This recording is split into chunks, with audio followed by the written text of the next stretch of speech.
नमस्कार, आप सभी लोगों का सदन में स्वागत है। आज हम लोग मिल रहे हैं एक बहुत ही इम्पॉर्टेंट सेशन को लेकर के, और हम सभी पूरे भारत देशवासी खुश हैं। हमारी तीनों सेनाओं ने मिल कर के पाकिस्तान को जवाब दिया है।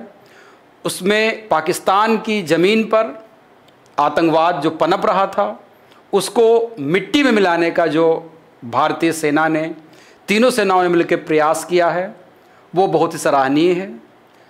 और आज हम लोग इस सेशन में बात करेंगे कि जब किसी लोकेशन को जिसको टारगेट करना होता है उसको कैसे लोकेट किया जाता है। जैसे जब पिछली बार जो है वो बालाकोट पर हमने एयर स्ट्राइक की थी, उस साइट को हम लोगों ने लोकेट किया था।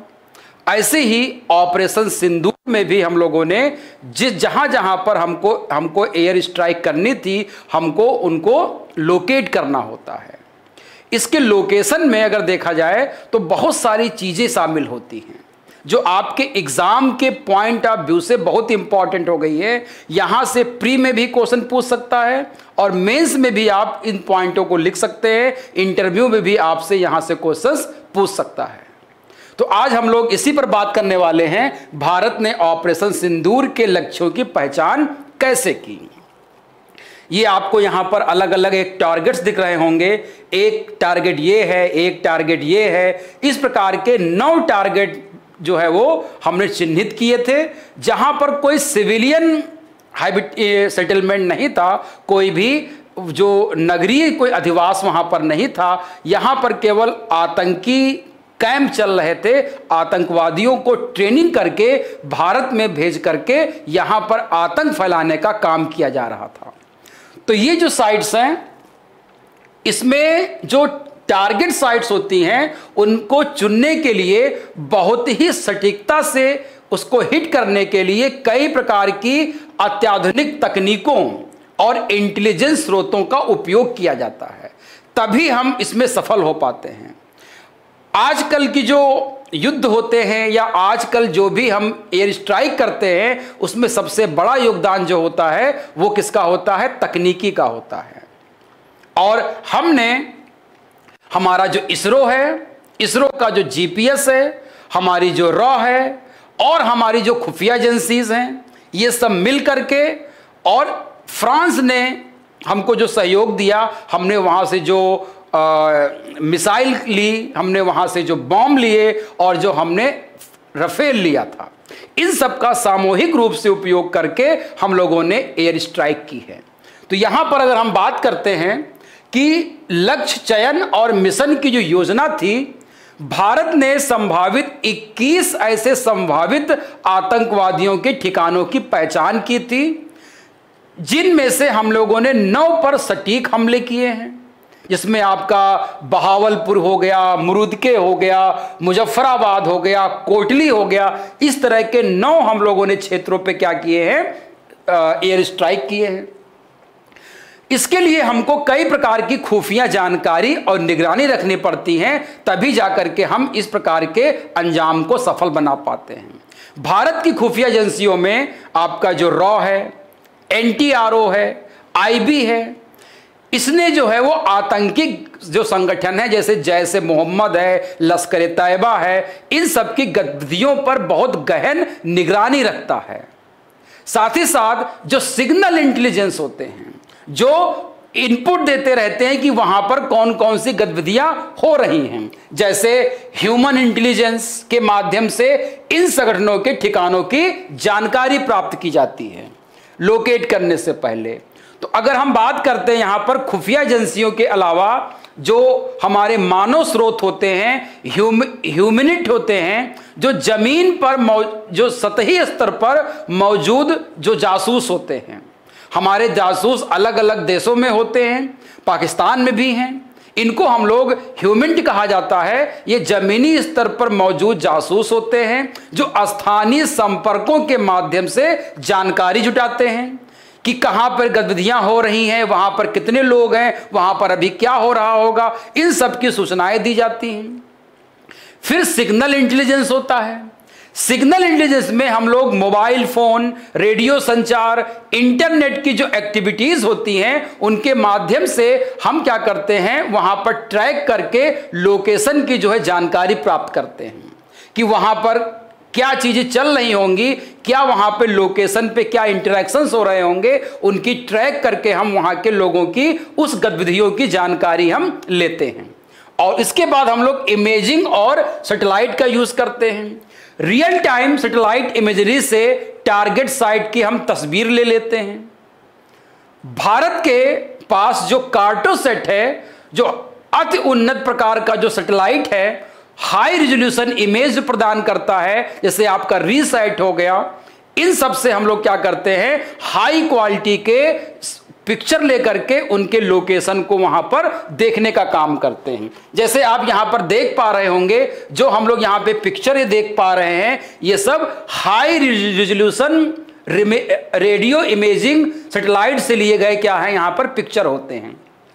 ये कार्टोसैट, रीसैट, इन सब से लिए गए जो है इसरो के द्वारा जो समय समय पर जो भेजे गए रीसैट होते हैं, या जो आपका भू अन्वेषण उपग्रह होते हैं, उन्हीं से ये फोटो लेकर के इनकी लोकेशन को हम लोगों ने ट्रैक करने का काम किया है।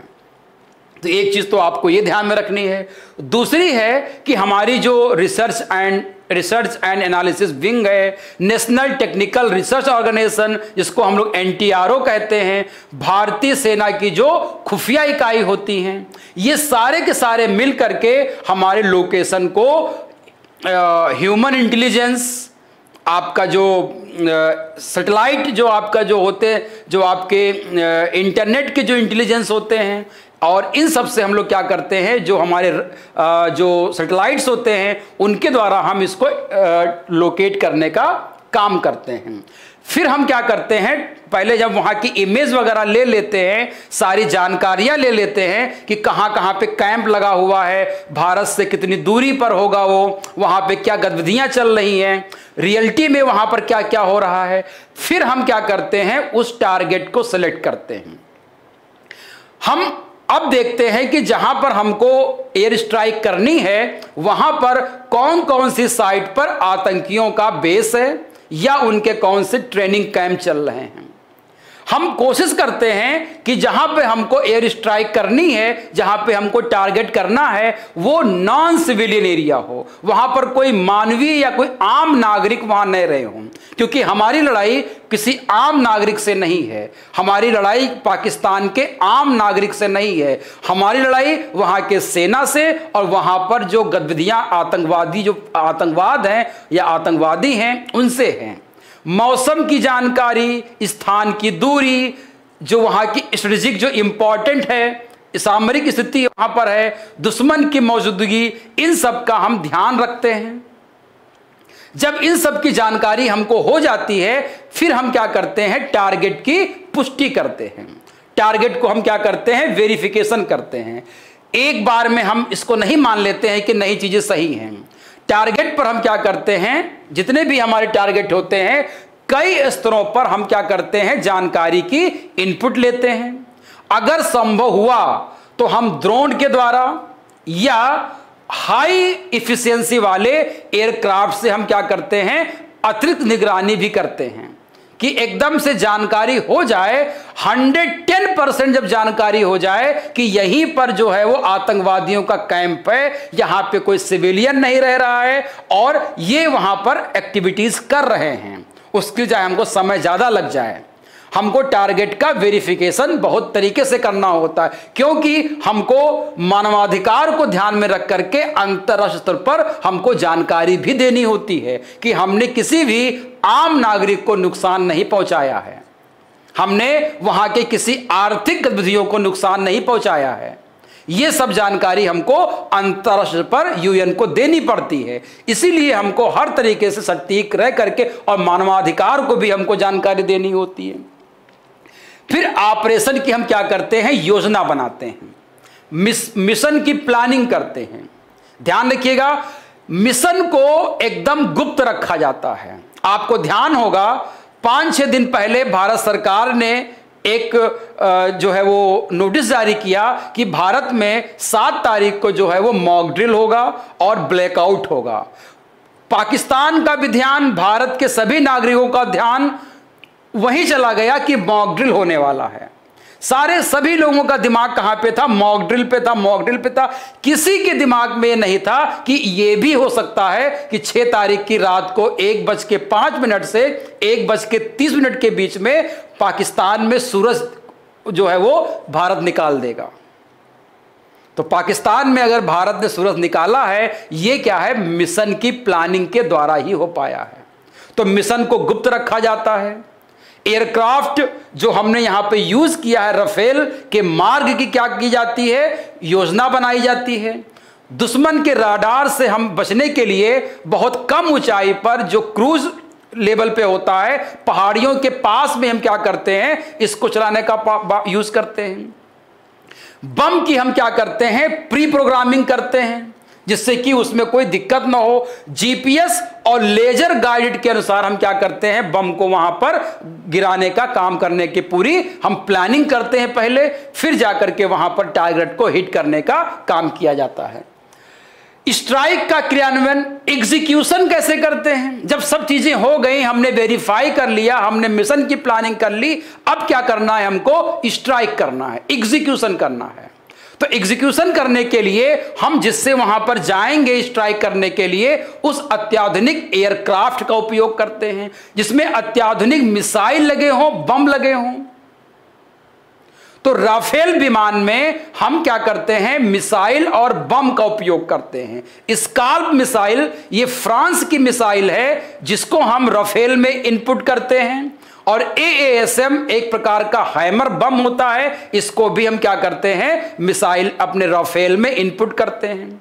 जीपीएस और इलेक्ट्रो ऑप्टिकल गाइडेंस के द्वारा एयरक्राफ्ट हम क्या करते हैं? रात में या रडार से बचने के समय निकलते हैं और पायलट को टारगेट को सटीक जीपीएस लोकेशन से लॉक करने के लिए कहते हैं। इस प्रकार से हम हर चीज को ध्यान में रख करके इस पर किया गया था। और इसमें राफेल में हम स्काल्प मिसाइल जो फ्रांस की है और AASM ये बम जो हैमर बम है ये भी फ्रांस का है, इन दोनों, और राफेल भी फ्रांस का है। इन सब का उपयोग करके हमने क्या किया? अपने मिशन को एग्जीक्यूट करने का काम किया। रात को 1:05 से 1:30 तक सेना ने, सरकार ने केवल 25 मिनट का समय दिया था कि आपको 25 मिनट में जितने भी टारगेट आपको दिए जा रहे हैं उनको हिट करके आपको वापस भारत की सीमा में आ जाना है। यह काम किया गया। स्ट्राइक के बाद हम क्या करते हैं? मूल्यांकन करते हैं, असेसमेंट करते हैं कि कितने टारगेट पे हमने हिट किया है, वो वास्तव में कंप्लीट कितने हिट हुए हैं। तो सैटेलाइट के माध्यम से, अन्य स्रोतों के माध्यम से स्ट्राइक के जो प्रभाव हुए हैं उसका जो इफेक्ट है उसकी पुष्टि की जाती है। वैसे पुष्टि तो पाकिस्तान भी करता है, जिस देश में गिराया जाएगा वो भी पुष्टि करेगा, लेकिन उनकी पुष्टि जो होती है वो यही कहते हैं कि 1-2 पेड़ गिरे हैं। जब बालाकोट की स्ट्राइक हुई तो पहले कहा कुछ नहीं हुआ है, बाद में कहा उन्होंने कि यहां पर 2-3 पेड़ गिरे हैं। इस बार जो है काफी नुकसान उनका हुआ है। कई आतंकवादियों के जो परिवार हैं उनकी वहां पर जो है वो उनकी हत्या हुई है। तो मीडिया में सीमित जानकारी दी जाती है ताकि राष्ट्रीय सुरक्षा भी बनी रहे। वो अलग बात है कि हमारी मीडिया जो है वो तिल का पहाड़ करने में काफ़ी आगे है, कोई भी सूचना मिलती है उसको बड़ा जाके कहती है। इसीलिए आपने कल देखा होगा कि जब भारत के जो विदेश सचिव हैं उन्होंने जब अपना बयान दे रहे थे तो बहुत ही सधी भाषा में दे रहे थे, बहुत ही स्लो मोशन में दे रहे थे। कोई आक्रामकता उनके चेहरे पे नहीं थी, उनके शब्दों में कोई आक्रामकता नहीं थी। जैसे एक ब्यूरोक्रेट, एक डिप्लोमेट को देना चाहिए, एक भारत के जिम्मेदार जो अधिकारी हैं उनके रूप में देना चाहिए, उसी रूप में सामान्य जानकारी के रूप में वो क्या कर रहे थे? दे रहे थे। उन्होंने खुल के कहा कि किसी भी आम नागरिक की हत्या नहीं हुई है। उन्होंने खुल के कहा कि हमारा उद्देश्य केवल वहां पर पनप रहे आतंकवाद की जो जड़ है, उसके जो सोर्स हैं, उनको खत्म करने का हमको क्या करना है, प्रयास करना है। सैटेलाइट और ड्रोन लाइंस बताया हमने। एनटीआरओ और इसरो की सैटेलाइट की वजह से लक्ष्यों को सटीक पहचान मदद की जाती है। हिरोन अन एरियल व्हीकल जैसे ड्रोन का उपयोग करके संदिग्ध गतिविधियों की हम लोग क्या करते हैं, पुष्टि भी कर लेते हैं। ये दोनों काम हम लोग यहां पर यूज करने का काम करते हैं।